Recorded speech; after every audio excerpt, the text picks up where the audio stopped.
All right, so this is a 1997 BMW 328 sedan. Today I'm going to be replacing the passenger side mirror. When I got it, it was actually knocked off. Picked this up for about 35 bucks off of Facebook Marketplace.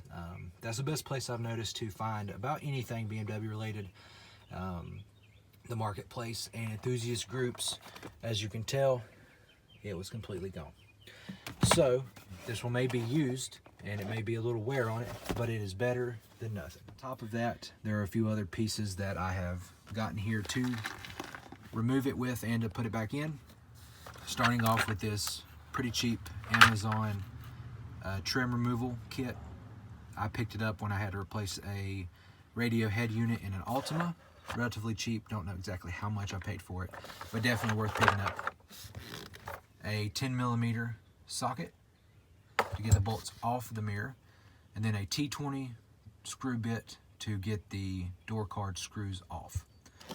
That right there is already the screws and the plastic piece I've removed. I didn't know it was going to be as easy as it was, so I went ahead and tried taking it off before I did this. Backing up a little bit, nonetheless. Removing the door card, okay? As you can tell, the three smaller holes are where the 10mm bolts are going to be. The top one is easy to get to. The bottom two are not going to be able to be accessed until you remove the door card, simply because you can't get your ratchet underneath the bolts enough. Right here is going to be the actual wires for the power option on the side mirror, so they unplug pretty simply. Getting the door card off typically starts with a plastic trim piece around the door handle.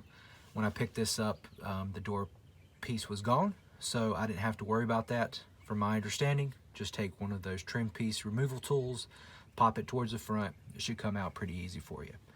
Okay, so underneath the door handle, there are two rubber pieces that are inserts in front of those screws.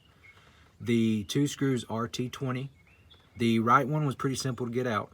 Of course, be careful with both of them, but the left one is a little bit more difficult, the one closer to the front of the car. It is actually at somewhat of an angle. If you don't have a magnetic tip to your screwdriver, just kind of press up against it after you've screwed it out, and you should be able to get your finger in there to hold it as you pull it out. Other than that, it should just pop out. If you need to give it a little bit of motivation, the trim pieces will come out with the tool, or you should be able to just pop it out of place. Pretty simple. Okay, so once this is popped off and you have the wiring unplugged, there is going to be a rubber washer piece that is going to seal the wiring. It's going to be sealed, of course, on the big center hole. All you have to do, take one of those trim piece removal tools, unwedge it, and then fish it through the outside. Once you get it done on the outside, it'll be a simple, clean looking. I would advise cleaning this off just to make it a little bit better. You know, there's not many times where the side mirror comes off to be cleaned, and dirt over time, if it's loose whatsoever, will get in the cracks, and just to make yourself feel better about it. Easy enough. Now, what I'm gonna do, take the new piece, fish it back through, put the bolts back in it, and then plug it back up and make sure that the actual power option works.